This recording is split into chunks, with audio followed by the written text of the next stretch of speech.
Yomif Kejelcha driving for the line. The world record is 12:49. That might be out of reach, but can he set a new record here for Herzegovina? 12:53 is the target. It's going to be mighty close as he comes towards the line. 47, 48, 49, 50. Look at the clock above the line. Kejelcha may have matched there his own record from 2022. It is super quick by Yomif Kejelcha yet again. የፈጣን እግር ባለቤት ነው። ከሁሉ በላይ ልቡ ለብዙዎች የሚተርፍ የደግነት አብነት ነው። የፈለገውን ሁሉ አግኝቷል፣ የተመኘውን አሳክቷል። አንድ አትሌት በህይወቱ የሚያስደስተው ነገር ኦሎምፒክ ላይ መሳተፍ ነው። ከዛም ሻገር ሲል ደግሞ የዓለም ሪከርድን መስበር።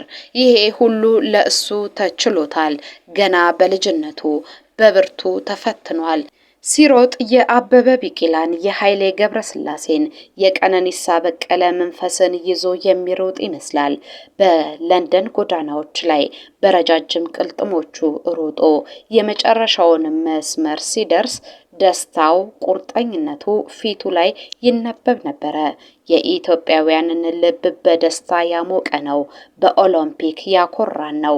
ሰንደቃችንን ከፍ አድርጎ ያሰቀለ የኢትዮጵያ የምንጊዜም ምርጥ ልጇ ነው። ዮሚፍ ቀጀልቻ የምናቀው ብዙ ነው። የማናቀው ደግሞ ከብዙ እጅግ በእጥፍ የሚበልጥ ለመሆኑ ጀግናው አትሌታችን ዮሚፍ ቀጀልቻ ማን ነው? ዛሬ በዝርዝር ከምትሰሟቸው ጉዳዮች መካከል የዮሚፍ ማንነት አንዱ ነው። Sprint final de Kejelcha para intentar abastar esa marca mundial que teóricamente el rellotge que tenim en pantalla en estos moments acaba de superar el 26-24, però tenim ahí la entrada en meta en 26-30. Ara mateix no sabem. Ell no s'ha quedat conforme. No s'ha quedat ell ha entrat. Ell volia rebaixar el 26-24. El tir anava al 24. Volia rebaixar el 26-24. Efectivament. ያልተዘመረለት ንጉስ ብዙዎች የሚጠሩት አጠራር ነው። ዮሚፍ ቀጀልቻን በዚህ ልክ ይገልጹታል። ለኢትዮጵያ ድንቅ ስጦታን የሰጠ ሰው ነው። ስሟ እንዲጠራ ሰንደቋ ከፍ እንዲል በርካታ ያለውን ብዙን ፈተና ያለፈው ለውድ ሀገሩ ሲል ነው። በኢንተርናሽናል ደረጃ ለ13 ዓመታት በትራክ ላይ ቆይቷል። 129 ውድድሮችን አድርጓል። በትክክለኛው እድሜ ወደ ማራቶን የገባ ሰው ነው ብለው ብዙዎች ያሞካሹታል። የ28 ዓመቱ ወጣት ዮሚፍ ቀጀልቻ ማራቶንን የሮጠበት ሰዓት ብዙዎችን አስገርሞ መነጋገሪያም ሆኖ ነበር። 1 ሰዓት 59 ደቂቃ ከ41 በመግባት አዲስ ታሪክን ለራሱም ለሀገሩም ማስመዝገብ የቻለ ሰው ነው። በዛ ላይ የቼልሲ ደጋፊ ነው። ዮሚፍ ቀጀልቻ ታሪኩ ብዙ ነው። ዮሚፍ ቀጀልቻ አቶምሳ ሙሉ ስሙ ነው። ዮሚፍ ትልቅ ስም ነው። ነሐሴ 1 ቀን 1997 ነው የተወለደው። በረጅም ርቀት ሯጭነቱ ይታወቃል። በግማሽ ማራቶን ሪከርድ የግሉ ነው። በአጭር የትራክ ማይል የዓለም ክብረ ወሰን ባለቤት ነው። ከሰባስቲያን ሳዌ ቀጥሎ ማራቶንን ከ2 ሰዓት በታች የገባ ብቸኛው ሰው ነው። ዮሚፍ ቀጀልቻ በሸዋ ኦሮሚያ ኢትዮጵያ ተወለደ። አባቱ 6 ልጆች አሉት። እናቱ በሪቱ ነጋሳ ይባላሉ። ከልጆቻቸው አብልጠው የሚሳሱለት ዮሚፍን ነው። ለምን ብትሉ ገና በልጅነቱ ስፖርትን ወደደ። በስፖርት ፍቅሩ ዘወትር ከአባቱ ጋር እሰጣ ገባ። ብዙ ተፈተነ፣ በብዙ ተንገላታ። ስለዚህ ይሄንን ልጃቸውን ይወዱታል።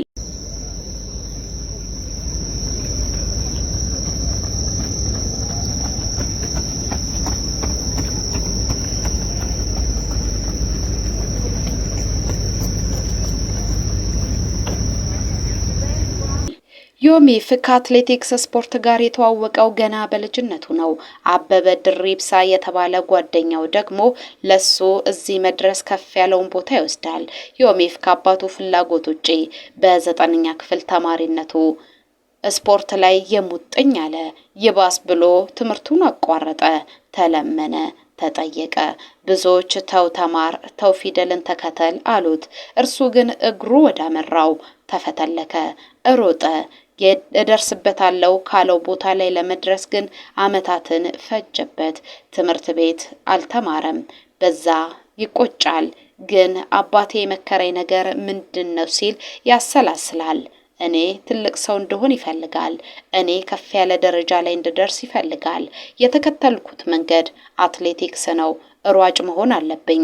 ሯጭ መሆን ብቻ በቂ አይደለም፣ ጀግና አትሌት መሆን አለብኝ ለራሱ ነገረ። የነገረውን በህይወት ኖሮ ተረጎመው። የአባቱንም ነፍስ በደስታ አጥለቀለቃት። ዮሚፍ በ2023 የግል የተባሉ ውድድሮች ላይ በመሳተፍ ከፍተኛ ተከፋይ መሆን የቻለ ሰው ነው። ይህ ሰው ስኬቶቹ በርካታ ናቸው። የግል ምርጥ ሰዓቶችን አስመዝግቧል። ከቤት ውስጥ እስከ ጎዳና፣ ከአጭር ርቀት እስከ ማራቶን የዘለቀ አሸናፊነት አለው። በ1500 ሜትር 3 ደቂቃ ከ32 ሰከንድ ከ59 ማይክሮ ሰከንድ የሮጠበትና የገባበት የግል ምርጥ ሰዓቱ ነው። በማይል ሩጫዎች ላይ ጭምር ስታንፎርድ 2019 የሮጠው ሩጫ ለሱ ምርጡ ጊዜ ነበረ። 3000 ሜትርን 7 ደቂቃ ከ23 ሰከንድ ከ64 ማይክሮ ሰከንድ ሂውጅን ላይ ሮጦ አሸንፏል። 5000 ሜትር፣ 10000 ሜትር እርሱ የተወዳደረባቸው ያሸነፈባቸው ምርጥ ሰዓት ያስመዘገበባቸው ናቸው። ወደ ጎዳናው ላይ ወጣ። በ5 ኪሎ ሜትር የጎዳና ላይ ሩጫ 2023 ሊል ከተማ ላይ 12 ደቂቃ ከ50 ሰከንድ የገባበት ምርጡ ሰዓቱ ሆኖ ተመዘገበለት። ምርጥ ሰዓትን ማስመዝገብ በግማሽ ማራቶንም ደገመው። 57 ደቂቃ ከ30 ሰከንድ ቫሌንሺያ ላይ 2024 ያመጣው ምርጡ ሰዓቱ ነበረ። ሪከርድ ሆኖ ተመዘገበለት። አስደናቂው ድል ደግሞ በዚህ ዓመት ተደገመ። ማራቶንን 1 ሰዓት ከ59 ደቂቃ ከ41 ሰከንድ ማንም ሮጦት አያውቅም። እሱ ግን አደረገው። ያንገቱ እየመጣ ነው ታዞ ይሄን ደግሞ ማርትን ካልከባለ ከ56 ነው የምትገባ። አንድ 56 ይቻላል። ቡናው ደግሞ ምን ይጠቅማል መሰለህ? ለእንትን ይሆናል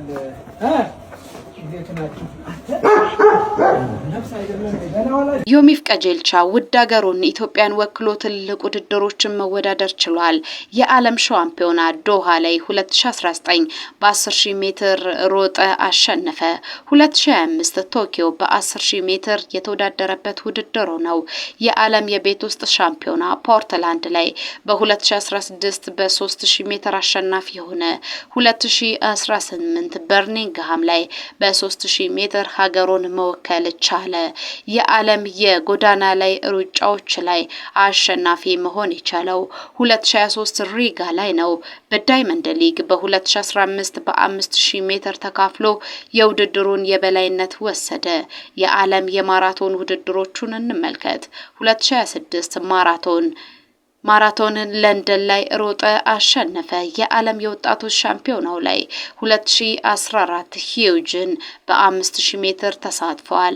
የአፍሪካ ታዳጊዎች ሻምፒዮና በ2015 አዲስ አበባ ሲካሄድ በ5000 ሜትር ሮጦ ተተኪ አትሌት መሆኑን ያሳየበት ጊዜ ነበረ።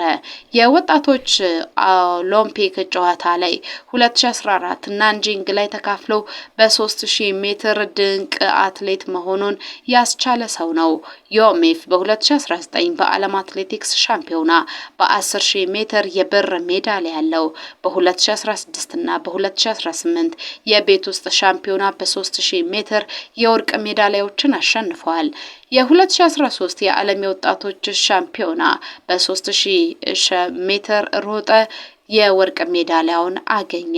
2014 የዓለም የጁኒየር የ5000 ሜትር የወርቅ ሜዳሊያ አሸናፊ ነው ዮሚፍ ቀጀልቻ። ዮሚፍ ቀጀልቻ በዓለም አትሌቲክስ ሽልማት ላይ ከተመረጡ አትሌቶች ቀዳሚው ነው። ኖቬምበር 29 በሞናኮ በተካሄደው የ2026 የሽልማት ስነ ስርዓት የዓመቱ ምርጥ አትሌት ሽልማትን ለመመረጥ ድምጽ እየተሰጠ ይገኛል። እርሱ የማሸነፍ ግምትንም ይዟል። አትሌቶች ሲመረጡ በትራክ፣ በሜዳ፣ በጎዳና ላይ ውድድሮች ተቀዳጇቸው ድሎች ለአሸናፊነት ይጋብዟቸዋል። በእነዚህ ሁሉ መስፈርቶች ዮሚፍ ቀጀልቻ እሱ አሸናፊ የመሆን እድሉን ከፊቱ አስቀምጧል። ይህ አሸናፊ አትሌት ነው። ይህ የማይቀመስ አትሌት ነው። ከሁሉ በላይ ለኢትዮጵያ ጀግና አትሌቷ ነው። ዮሚፍ ቀጀልቻ አርሴናል የፕሪሚየር ሊግ ዋንጫን ሲበላ እሱ የድል ማግስቱ ላይ ነበረ። ሁሉም ስለ አርሴናል ያወራል። እርሱ ግን ማራቶንን ከ2 ሰዓት በታች የፈጸመ አትሌት ነው። ኢትዮጵያውያን ስለርሱ ብዙም አያውቁም። እነሱ የእግር ኳስ ህይወትን ያጣጥማሉ። ሀገራቸው ግን ጀግና አፍልታለች። ጀግና ይበቅልባታል። ይህ ጀግና አትሌት እርሱም የሚዝናናው በእግር ኳስ ነው። ቼልሲን ይደግፋል ሲባል የልብ ደጋፊ ነው። ሲወድ እስከ መጨረሻው ነው። ዮሚፍ ቀጀልቻ ደጋፊነቱ ከልብ ነው። ግን የሀገሩ ሰዎች እርሱን እንዲያውቁት ይፈልጋል። ለምን ቢሉ ሰንደቅን ከፍ አድርጓልና በዓለም አደባባይ ኮርተን እንድንታይ አድርጎናልና። ዮሚፍ ቀጀልቻ በግል ህይወቱ የተረጋጋ ሰው ነው። በቅርቡ ነው ትዳር የመሰረተው። ትዳር መመስረቱን ተከትሎ የመገናኛ ብዙሃንን ቀልብ ስቦ ነበረ። ሪከርድ ሰብሮ ወደ ሀገር ቤት ሲመለስ በቀዳሚነት እንኳን ደስ አለህ ያለው ደግሞ ጀግናው አትሌታችን ኃይሌ ገብረስላሴ ነው።